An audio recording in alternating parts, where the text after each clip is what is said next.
Radio Télé la jabaro au kilingilina bela jilini nyokontima maliko no ani maliko ka mauma sogalino ona bebe fo ka be wale nyumando ko kuna foni kene sigitofle.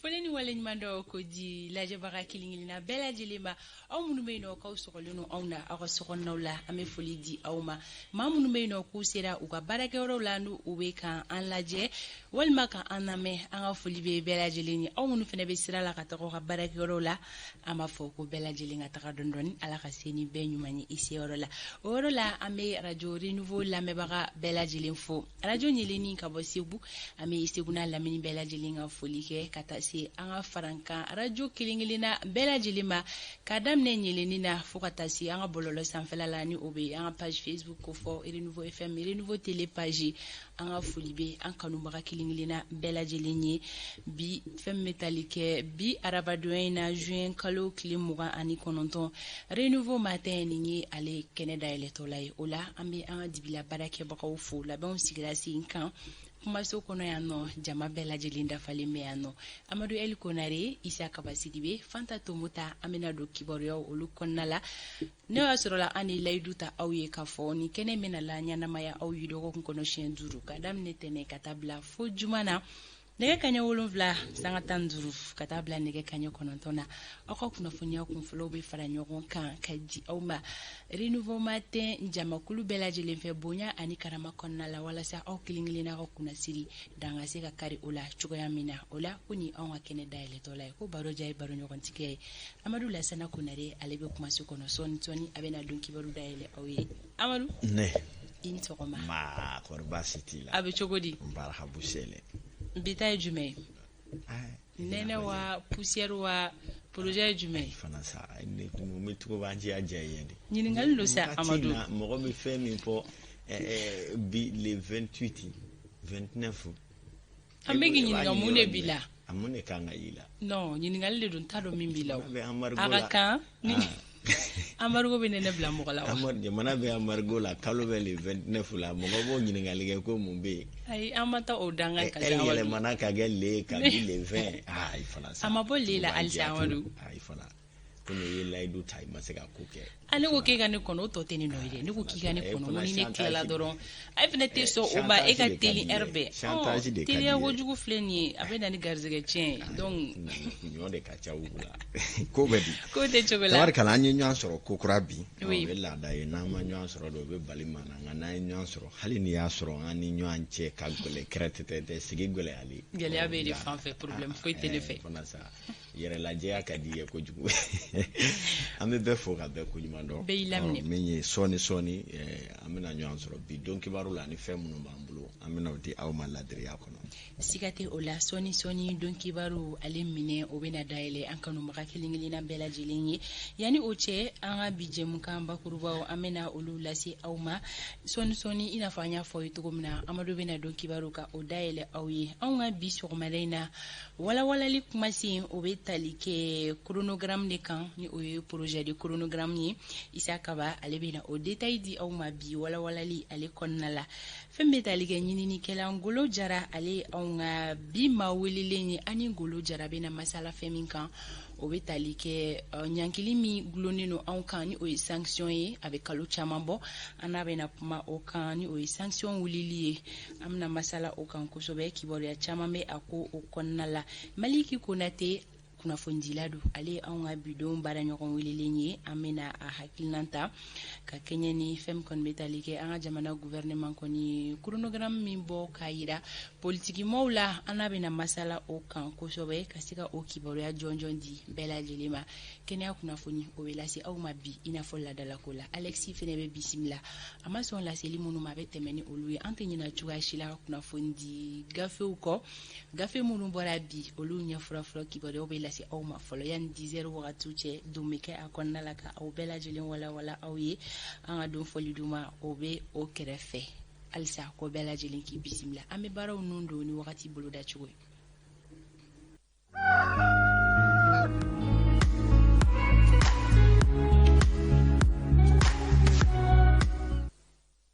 wakati ale bolo da jogo filɛni an ka marabolo kɔnɔna la nɔgɔ bɛna da kaba la Mali fan bɛɛ samiyafɛ fiɲɛ o bɛna ci an ka marabolo kelen-kelenna bɛɛ lajɛlen kɔnɔna la fo ni tawuden ni worodugu yanfan yi bɔ a la tilemafɛ fiɲɛ bɛ ci nɔ mɛ o fiɲɛ fanga o fɛnɛ tɛ bonya kosɛbɛ k'an ka kɔrɔ marabolo fɛnɛ kɔnɔna la bi u ka yɔrɔjan filɛli mun bɛ daminɛ kilomɛtiri 4 ka taa bila 7 la o filɛliw ko gɛlɛya bɛ don a la a gɛlɛya sababu o kɔni o ye gɔngɔn bulonni ko sanji ko kɔni bolodalen don bi sɔgɔmada in na Mopti marabolo kɔnɔna la ka fara Baɲangara kan o la tile kɔnɔna la Segukaw ka fara San kan Kucala Sikaso Joyila Kulikoro Buguni Nara Kita ka taa se Ɲoro ma ani Kayi ko olu fɛnɛ bɛ se k'u sigi ni sanji ko ye o la tilegan in na funteni hakɛyaw ko yɛlɛmaba bɛ bita ani kunun ta ni ɲɔgɔn cɛ o la Kayikaw fɛ yen nɔ bi tilegan in na olu ka funteni hakɛya bɛ kɛ digiri 38 ye Kulikoro olu ta bɛ kɛ 34 ye Sikaso digiri 32 Segu 34 Tombouctou 36 fɛn min kɔni bɛ tali kɛ Gawokaw la olu ta bɛ yɛlɛn ka t'i jɔ digiri 42 la Kidal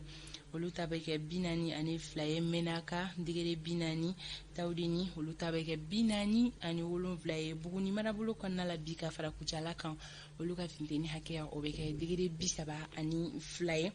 fɛn min bɛ tali kɛ Kitakaw la olu ta bɛ kɛ 34 ye Ɲoro 39 Nara 37 Douanzan 36 San 33 Baɲangara digiri 35 fɛn bɛ tali kɛ Joyilakaw la olu ta bɛ kɛ 33 ye Gourmara Rose digiri 42 Bamako district kɔnɔna la nɔgɔ bɛna gulon kaba la samiyafɛ fiɲɛ bɛna ci mais a fiɲɛ fanga o tɛ bonya kosɛbɛ fɛn min kɔni bɛ tali kɛ yɔrɔjan filɛli la ko gɛlɛya foyi tɛna na don o la sanjiko bolodalen don bi tilela fana to dunni kɔfɛ fɛn min bɛ tali kɛ funteni hakɛyaw la bi tilegan fɛ o b'i jɔ digiri 34 na Bamako n'a lamini sɔgɔmada in na kɛnɛ cira nɛgɛ kanɲɛ 6 tɛmɛlen ni sanga 10 ye tile bɛna bin nɛgɛ kanɲɛ 19 ni ale sera ni tun ye wagati boloda cogo ye ka di aw kelen-kelenna ma walasa aw ka se k'aw ka wagati cogoyaw dɔn k'aw ta n'aw bila dɔn aw ka journée kɔnɔna la Ala ka bi araba tile hɛrɛ di an bɛɛ lajɛlen ma donc kibaru ale bɛ dayɛlɛ aw ye sisan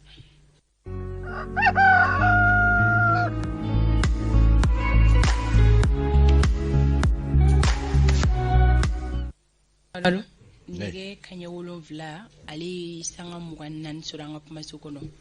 mais kɛnɛ di ma i ka dɔn kibaru dayɛlɛ ɲɛmayaso ye min labɛn k'a di ma i ka tɛmɛ ni o lasew ye o tuma i la mandurunin nin tɛ heure la de wa a bɛ heure la e de ta tɛ heure e na n'i bɛ heure fɔ i b'a kɛ tan mais e de b'a kɛ tan n bɛ min ɲini fɛ sini montre n'i y'a don ka na n b'a bɔ a bɛ dan da la a tɛ don studio in kɔnɔ parce que montre nafa kelen min bɛ montre la o ye l'heure ye donc n'a tɛ se ka l'heure di heure b'a la a heure ka teli e de ma ni y'a f'i ye sa i tɛna faamuya n'i ye kɔɲɔmuso furu ni a tɛ se ka wuli ka seri tobi sɔgɔma t'a bolo don seri tobi tɛ diyagoya ye sɔgɔma an bɛ bɛɛ fo k'a bɛɛ koɲuman dɔn Mali kɔnɔ ani Mali kɔ kan an y'a fɔ maa caman ma lajɛ cadre valable minnu bɛ jamana kɔnɔ ni danaya bɛ da o kan k'u nommé n'u b'a baara kɛ an b'olu fo minnu yɛrɛ fana bɛ yen n'olu bɛ nommé olu bɛ to colo la ten ka kɛ doni ye jamana ma kuma ko an ka foli b'u fana ɲɛ cadre valable dɔ ye Sama Sankare ye Kati domaine na chef de bureau dɔ an b'a fo cadre valable dɔ ye Mamadou Zali Traoré fana ye ale Kati conseil de cercle maa ɲɛma ye an ka jɛmukan kanubagaba ye ninnu ye an ye zoom k'u kan sɔgɔmada in na bɛɛ ka turu bɛna dɔɔnin nka bi an ka foli b'u ye k'u ni cɛsiri a y'aw danse bakurubaw bɛna tali kɛ fɛn min na bi o dɔ ye walasa Mali yɛrɛ ka bɔ donatɛmɛ fanga kɔnɔna la wulikajɔ caman b'a la ka kɛ kunungo jamana faamaw kɛlen kɔ ka kalata koɲɛw segin ministère de l'administration territoriale ma u ye ale kɔni ye danganaya n'a ka se ka Mali parti politiques bɛɛ wele ani anw minnu ye indépendant ye n'an bɛ fɛ k'an ka bɔ député taw nata la anw fana welela an bɛɛ sigira ka kuma kɛnɛw kan mun bɔra o ko la an bɛna kuma o kan sɔgɔmada in na don kibaru kɔnɔ chronogramme ka se ka waati fɔ baaraw bɛna danci waati minnu na olu fana jabu dona jamana ka hakili jagabo olu konna la jamana de do hakilina ye mun ye hakili jagabo tikila ma do koni ye hakilina do uti o defugo ngamino mana anya foti solidarité gouvernementale anga jamana ministre ka nyon deme o kama ministre chaman tara marabolo la kata defu sebefura follow daile ministre Sadio Camara aleni kati préfet kati sigida nyema tawma oni conseil de cercle ma nyema fana nye a baraw nudo mission local sola amena kuma fana ka biso ma daina ki wara amseni wara ube amena mununu salo ke mali kono ay aw bismillah aw munu ma kanu ka anga don kibaru sui minye ka don afo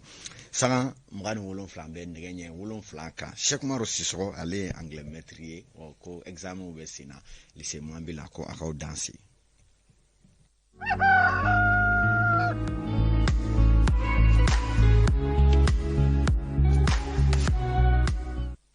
ale be daile ni bamanci a wale munu meke anga jamana kono ani jamana fama be wuli ka jo munu na wasa lakana be se ka ke bil haki anga malila chogo ya mina o kama wilnye effort chama mesina no ye wuli ka jo wie nga lakana ko be chogo mina to o ba fo ko se complexe a ko nye kamise ko sebe wa ko ere kolo kono ka dun o ye dunya dae o a kolo ere jukoro la fana fifi koroboli do nga o benata anga jamana o fama be chesiri ni wuli ka jo la jango finitigi munu me jamana kuna a ira ka fo wati temena ma chaman be munu ye lakana ko ke tlonge jamana kono hali wari munu me di ko ka do lakana minuna atise surasuma atise finitigila ka mo yake usagonu do ye minkara de kumbaye jamana ma minen ko nasra tigela oni nyabma tunga nga soro mine chama be mali kono nga jamana donate me faka ka bara ku folo do be na foka wari yere nyini kata minen sa o dunya soro munu nyande me mawe korole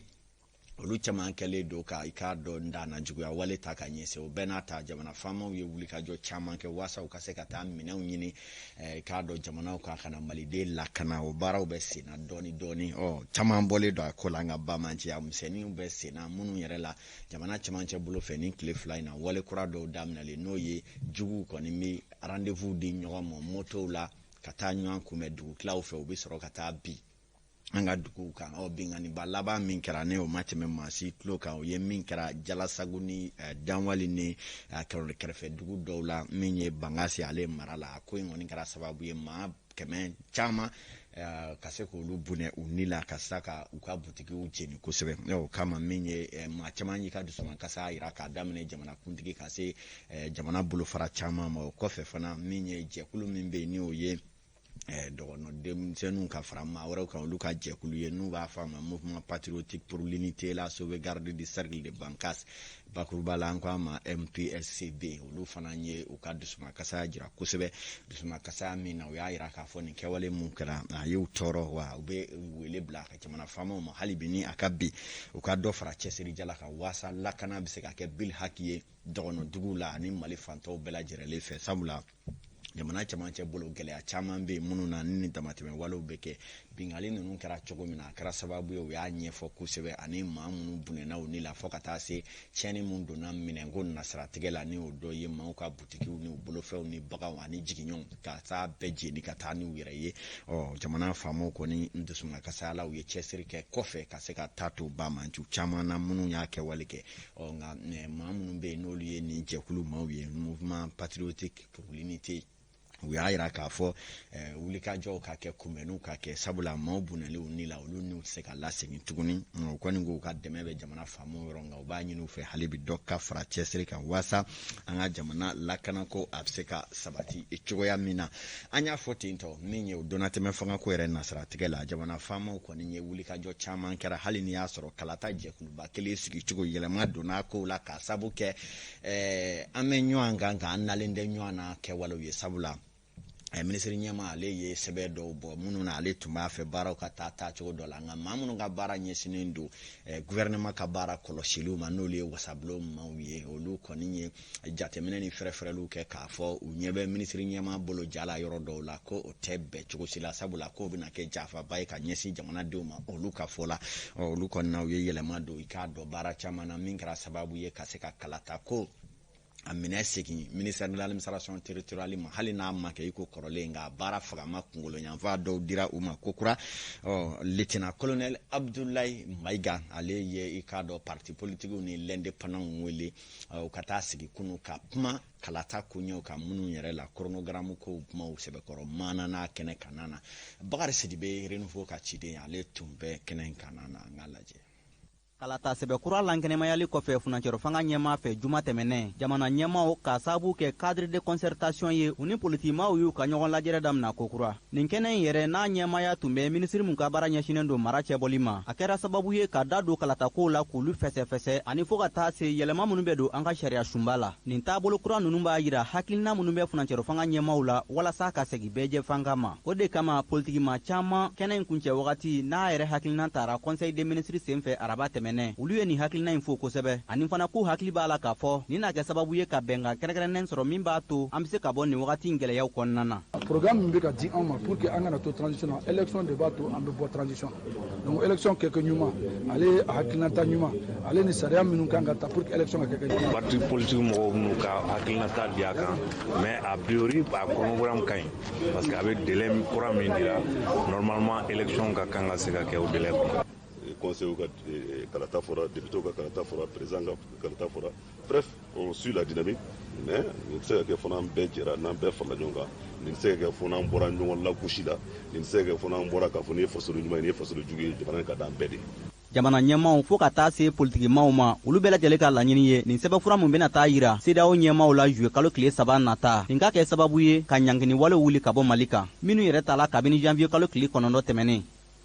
Tabarikala jigiyaba dɔ bɔra nin kɛnɛ kan o ye parti politiques y'a yira k'a fɔ k'olu yɛrɛ y'u yɛrɛ ye jamana ko de kɔnɔ kosɛbɛ kunungo sabula nin waati laban ninnu na u ne n'u minnu ye baro kɛ kunu kɛnɛ in kan caman y'a yira k'a fɔ ko olu kɛlen don i b'a fɔ ko i ye sɛ ni a kɔnɔfɛ tobi ka sigi i k'a dɔn maa dɔw kɔrɔ nka nin hakilina min taara ko bɛ nin fo wa n'a tora ta ko jamana in bolo ka don ɲɔgɔn kɔnɔ waasa a ka sama ka bɔ sɛbɛ jukɔrɔ kɔlɔ kɔnɔ ko u bɛna o kɛ nka kuma minnu bɛ senna n'o ye ka dɔw kɛ ko fasoden jugu n'a tora o cogo kɔni na ko sigi bɛna gɛlɛya wa donna tɛmɛ fanga yɛrɛ ka baara bɛ sɛbɛkɔrɔ gɛlɛya a bolo kuma u ye hakilina caman di ni jigiya kura in kan u yɛrɛ ka fɔ la ko nin ye jigiya kura ye olu bolo minnu na jamana jɔ k'a kɔni de b'a la ka fɔ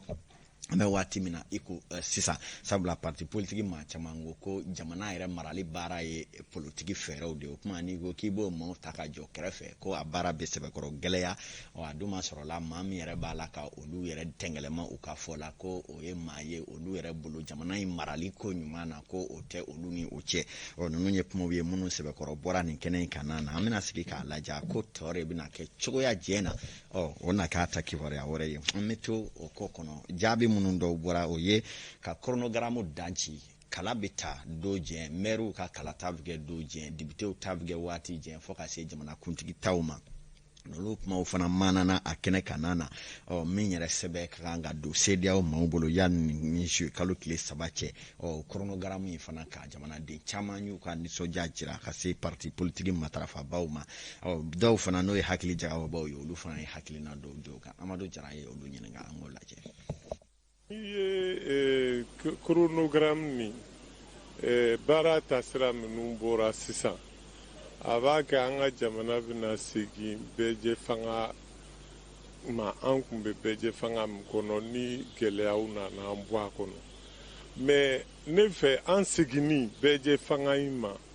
a tɛna an segin kɔrɔlenw ma jamana in k'a fɔ min kɔni kɛra ka kɔrɔ k'a daminɛ indépendance la fo ka na se bi ma k'a daminɛ mars 91 la fo ka na se bi ma an ye jɛngɛ sira minnu ye an ka fanga taasiraw la o ɲɔgɔnna kɔni o tɛ se ka kɛ Mali la bilen parce que mɔgɔw lasomina mɔgɔw kalanna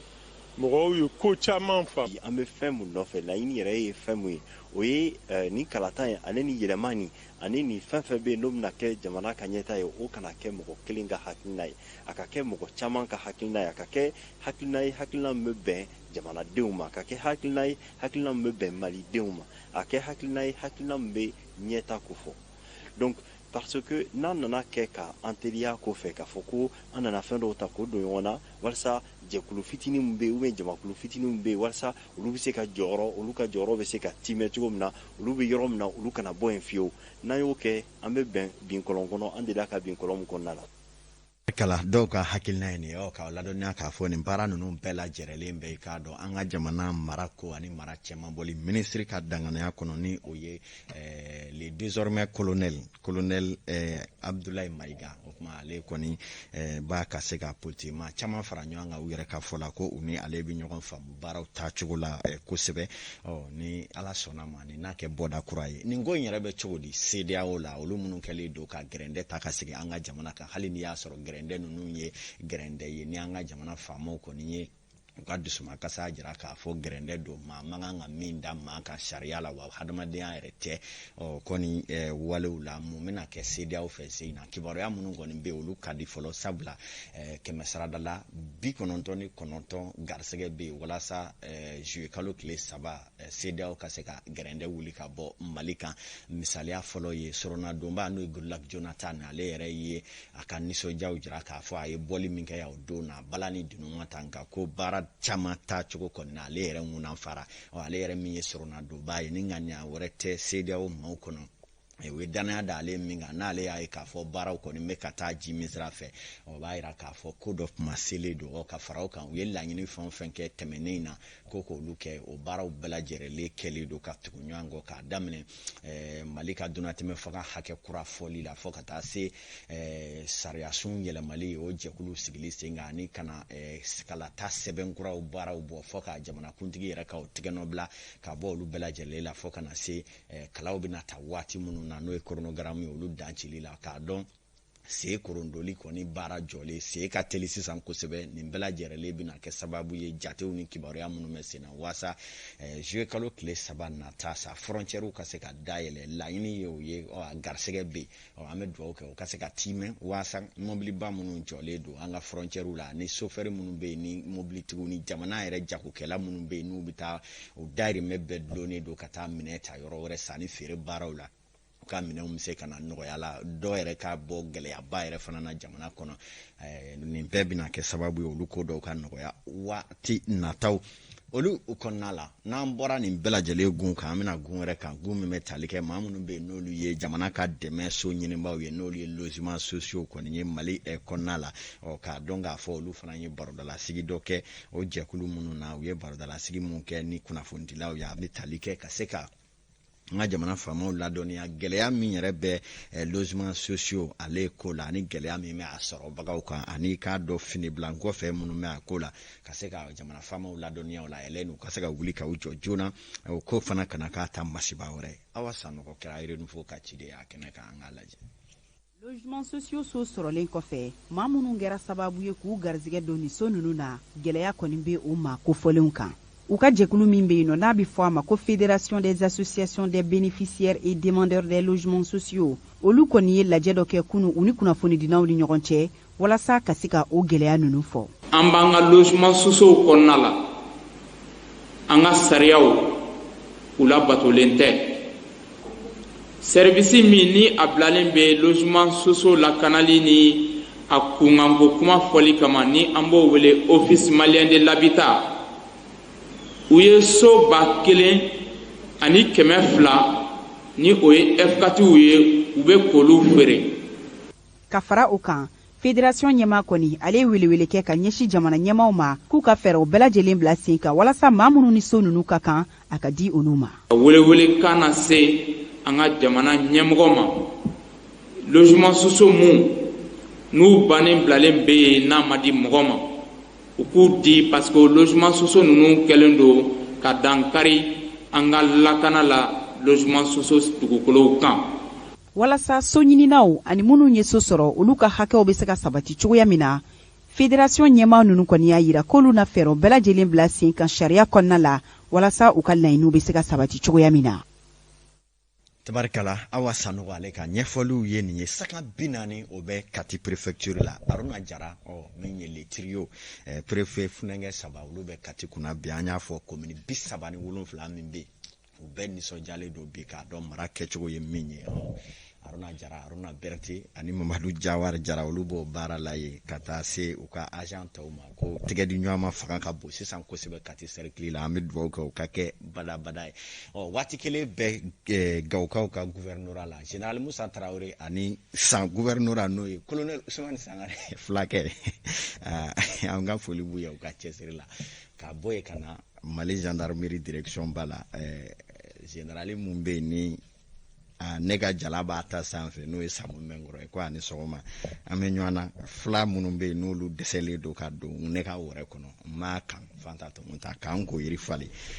sini n bɛna yɛlɛ taara de yɔrɔ k'an ko cangɔrɔ bilen la walasa Sama Sangare ani fila wɛrɛ minnu bɛ yen n'olu bɛ ka muruti a ko tɔ n'o tɛ fila tɔw b'a la ka u mada dɔɔni kibaruya ko fɔlɔ bɛ dan yan fɔlɔ donc kibaru ta ko fɔlɔ o tun ni Amadu i nisɔn ka di ni wagati laban ninnu kɔnɔna la fɛn dɔ bɛ n tɛ mun kalama wa information duman dɔ tɔnbera wa taa i sigi yan an b'an dugu ɲɔgɔn na sisan ne y'a f'i ye ne i b'i mɔgɔni de suma ne ka kuluba taga de ɲɛnabɔra n bɛ ko ma an bɛ yɛlɛ ɲɔgɔn fɛ dugu la dɛ n'i taara an ka dossier bila don min n y'a fɔ bɛɛ ye o wɔyɔ i ma taa fɔlɔ kɔma donc kibaru ta ko fɔlɔ an b'o datugu yan yɔrɔ la an bɛ conseiller ɲuman di président ma fo anw ka nɔ bɛ a kɛrɛfɛ Amadu sabali a tɔ an ka transition baaraw kɛ awɔ i jɔ fɔlɔ e k'i jɔ e ka kuluba to yen nɔ fɔlɔ ka bɔ don kibaru kɔnɔna la an bɛ fulakɛ bisimila ni wagati ko fɔlen in na ni o ye Sori Ibrahim Jalo ye bi sɔgɔmada in na tan ka segun bɛ lahalaya minnu kɔnɔna na an ka sirabaw fana bɛ lahalaya min kɔnɔna la sabula an bɛ ka don samiya la o la ani Sori bɛ na ɲɔgɔn lasɔrɔ a bɛ na o kibaruya di bɛɛ lajɛlen ma